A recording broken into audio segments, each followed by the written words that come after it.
Oke guys, kembali lagi di Sisi Kejam Kuliner ya, di channel ANKS11. Di episode kali ini ya, kita mau membahas masalah tahu goreng isi pedas ya, yang mungkin kalian pernah tahu, yang sering makan. Ternyata ada sisi kejam di balik itu semua, dan ini kita akan bahas di podcast kali ini. Dan sekali lagi, bagi yang belum tahu, Sisi Kejam Kuliner adalah podcast atau konten yang membahas masalah pembuatan makanan yang tidak sewajarnya atau tidak menggunakan bahan-bahan yang tidak seharusnya. Jadi semisalkan menggunakan bahan-bahan kimia yang berbahaya untuk tubuh. Nah, seperti apa, kalian saksikan. Oke, dan kebetulan malam ini kita sudah ketemu dan kita kedatangan narasumber yang disinyalir berjualan tahu goreng isi tersebut. Oke, langsung kita sapa aja. Selamat malam. Selamat malam juga. Bang? Ya, selamat malam Mas. Ya, dengan abang siapa ini? Roy. Mas Roy. Mas Roy, iya. Mas Roy ya. Sebelumnya terima kasih sudah datang di studio Sisi Kejam Kuliner. Ya, sama. Kalau boleh tahu Mas Roy umur berapa, Mas Roy? Aku umurnya 30. 30? Ya. 30 tahun ya. Dan kan ini dari info yang kita dapat, saya pastikan dulu aja apa betul Mas Roy ini berjualan tahu goreng isi di pinggir jalan ya? Benar. Betul ya? Benar. Saya dengar-dengarnya juga bahan-bahan yang dipakai unik nih. Nah, nanti kita akan bahas. Tapi betul ya? Benar. Oke. Langsung aja. Saya mau, kalau boleh tahu sudah berapa lama Mas berjualan? Jualannya sudah 4 tahun. Sudah 4 tahun. Ya. Kenapa kok memilih jualan tahu goreng isi?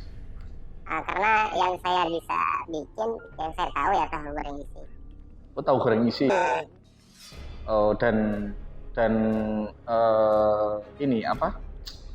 Sebelumnya memang apa, suka masak atau gimana kok tiba-tiba jualan? Ya, karena kebetulan suka masak. Kebetulan suka masak.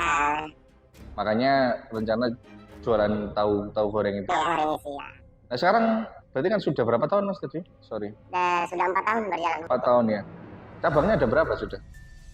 Sekarang masih 1. Oh, masih 1. Ya. Rencana ada mau tambah lagi? Ya, rencananya demikian untuk menambah lagi cabang. Loh, kalau boleh tahu jualannya itu di mana? Maksudnya di pinggir jalan atau di bangunan atau gimana sih? Saya di pinggir jalan. Di pinggir jalan aja. Ya. Kalau boleh tahu juga, ini berjualan tahu ini memang apa ya, inisiatif atau memang diajak teman atau gimana? Awal mulanya itu gimana sih Mas kok bisa berjualan? Awal mulanya karena saya suka masak, terus yang saya bisa itu salah satunya tahu yang saya bisa, karena mudah dibikin proses pembuatannya, makanya saya memilih untuk jualan tahu. Oh, ya jadi memang karena suka atau dan bisa. Bisa. Kenapa kok bahan dasarnya kok pakai tahu? Karena tahu goreng isi, jadi dasarnya tahu. Kenapa kok memilih menu tahu? Selain tadi, saya penasaran aja kan dari semua menu yang banyak yang ada nih, kenapa kok harus tahu gitu? Karena yang saya bisa bikin ya tahu isi, Bang. Selain itu tidak. Oh, karena yang lain nggak bisa? Ya, yang menu yang lain tidak bisa. Yang cuma tahu ya tahu goreng isi. Oke, nah sekarang kan sudah berjualan tadi berapa tahun, terus juga peminatnya juga sudah ada ya? Lumayan sudah banyak. Kalau boleh tahu peminatnya dari kalangan mana aja ini? Biasanya dari anak-anak kecil, orang remaja, dewasa. Tapi yang paling banyak itu ya ibu-ibu juga. Ibu-ibu juga. Sejauh ini laris dagangannya? Ya, sampai sekarang laris, tidak ada hambatan. Kalau boleh tahu satu harinya bisa laku berapa? Bisa laku, kan ada 2 macam ya, yang tahu isi yang besar, terus yang kecil. Itu kalau yang paling laris itu yang besar ya Mas. Itu bisa sampai 50 porsi, sampai 70 kalau rame. 50 sampai 70 tahu per hari ya berarti? Ya. Yang besar aja atau yang kecil aja? Itu yang khusus yang besar aja yang udah laris. Oh, jadi 50 sampai 70 itu yang besar aja. Ya. Kalau yang kecil berarti di kisaran berapa? Kalau kecil tuh paling sampai 30-35. Nah, kalau boleh tahu dijual dengan harga berapa sih Mas tahu yang Mas Abang jual ini? Kalau yang besar 2.000. Yang besar 2.000. Yang kecil? 1.000. Yang kecil 1.000. Tahu isi kan? Tahu isi. Nah ini cukup menarik ya. Kalau boleh tahu, mungkin bisa dijelaskan isi tahunya itu gimana sih? Jadi tahu yang dijual itu yang model seperti apa? Oh, isi di dalam tahunya itu ada wortel, ada sayur kubis, terus sama jeruk, kunyit, jahe, cuma itu aja. Dan bentuknya itu crispy gitu? Iya. Nah, atau tahu biasa atau gimana? Saya kan kurang paham. Kalau bentuknya itu ada tepungnya seperti. Oh jadi ada tepungnya? Oh ada tepungnya, jadi crispy terus dalamnya ada sayurannya gitu? Ada sayurannya. Nah kalau boleh tahu nih Mas, ini kan menurut saya cukup menarik ya dengan harga jual yang segitu nih. Bahannya apa aja sih? Mungkin bisa disebutkan beberapa lah. Oh yang bahannya dasar ya? Apa aja? Kok bisa murah gitu? Biasanya kan ya 5.000, ya minimal 5.000 kalau tahu isi lah ya. Ya. Kok bisa di sini cuma setengahnya itu apa bahannya? Ya. Bahannya itu yang paling pertama ya bahan dasarnya tahu.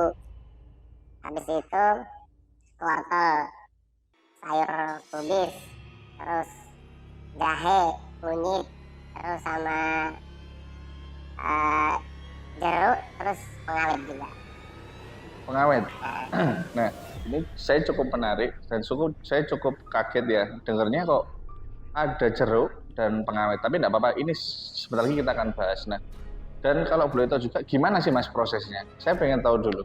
Proses pembuatannya itu sayur kubis sama wortel itu diiris, dipotong-potong, terus itu direbus.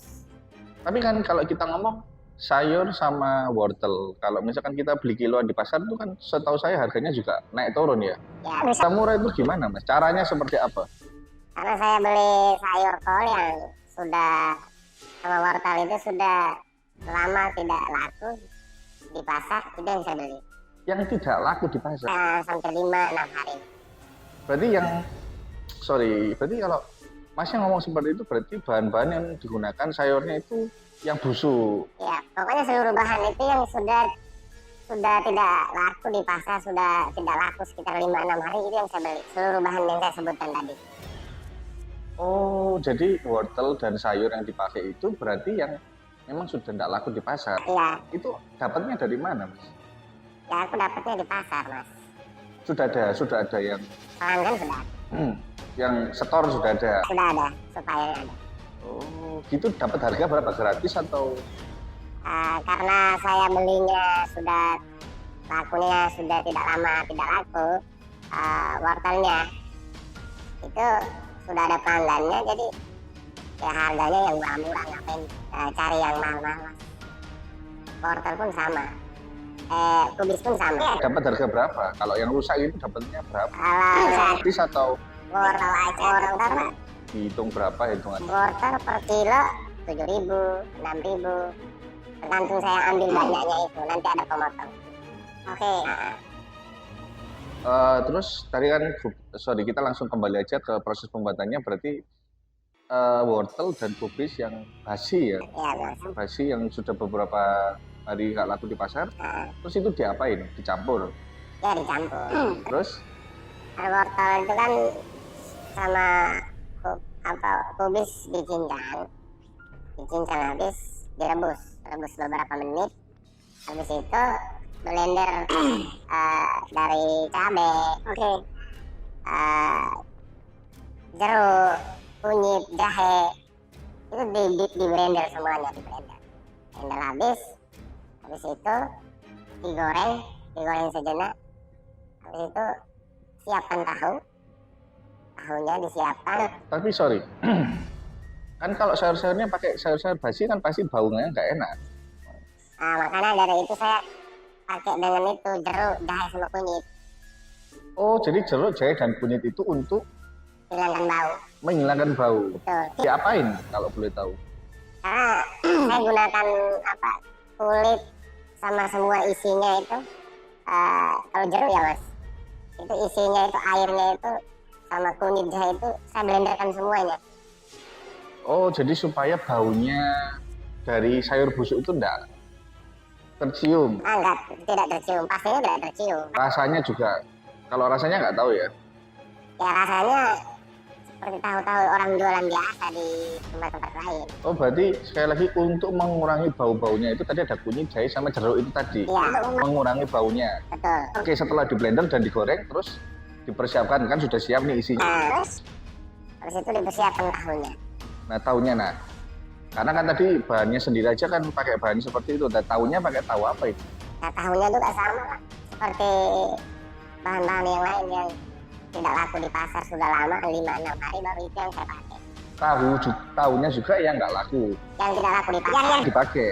Nah, terus kan tahu pasti kecut dong, Mas. Kalau misalkan pakai yang seperti itu. Nah, gimana caranya? Supaya nggak apa-apa kalau kecut, Bang. Kan saya nanti pakai dengan jeruk, dengan kunyit.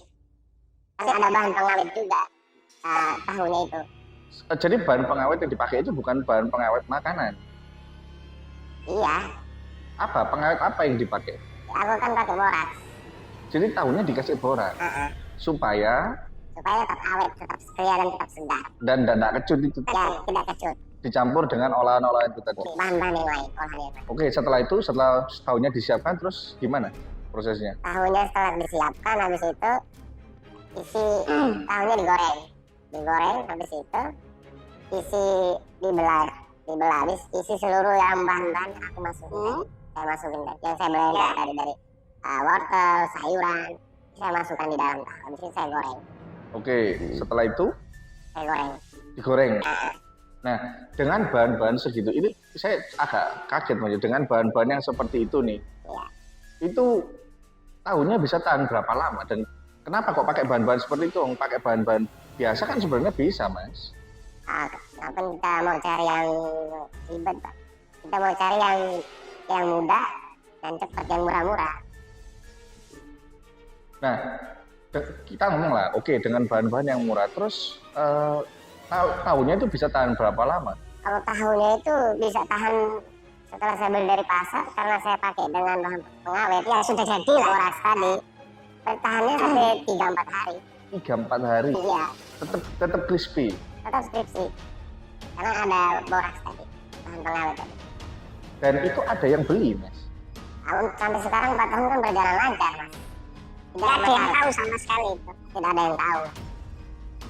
Tapi laku banget. Tetap laku. Kalangan siapa sih Mas yang beli? Kalangannya itu dari anak-anak kecil. Pokoknya masyarakat luas. Dan tidak ada yang pernah protes nggak setelah beli terus sakit perut atau gimana? Sejauh ini 4 tahun tidak ada yang protes. Bahkan setiap hari laku terus, tetap ada yang laku jualan saya. Dan omset tertinggi berapa Mas? Berapa puluh tahu yang laku dalam satu hari yang paling tinggi? Pernah saya bawa 100 porsi ya, itu laku semua. Itu besar aja atau besar kecil? Besar kecil. Besar kecil? Nah, habis semua, karena pas hari-hari libur ya, hari malam minggu, hari minggu gitu ya, habis semua. Tapi kenapa kan gini, kalau misalkan dengan bahan-bahan yang seperti itu, kan berarti harusnya kan dari Masnya kan bisa jual lebih mahal. Kenapa kok jualnya murah? Ya, biar nggak tahu, biar cepat habis. Buat apa mahal-mahal jualannya? Biar cepat habis. Maunya saya itu intinya tiap hari jualan saya itu lancar. Gitu ya caranya? Iya, biar cepat. Terus pernah nggak Masnya terpikir pada saat membuat gitu, terus kasihan yang makan gitu? Saya tidak pikir hal itu urusan mereka. Intinya saya jualan laku. Intinya saya jualan laku dapat uang. Tapi banyak pelanggan ya yang datang kembali lagi bilang enak. Ya buat apa Mas tanya terus? Saya sudah bilang tadi bahwa setiap hari laku dan sampai 4 tahun ini berjalan lancar, bukan 4 bulan loh. Itu Pak Mas perlu pikirkan hal itu. Menarik. Dan apakah dalam perjalanannya ini masih rencana ada mau buka cabang?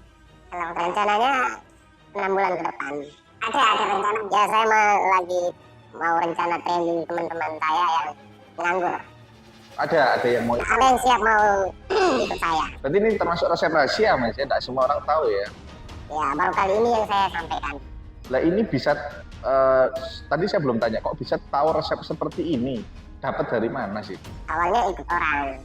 Dari cerita awalnya itu begini Mas, aku ikut orang.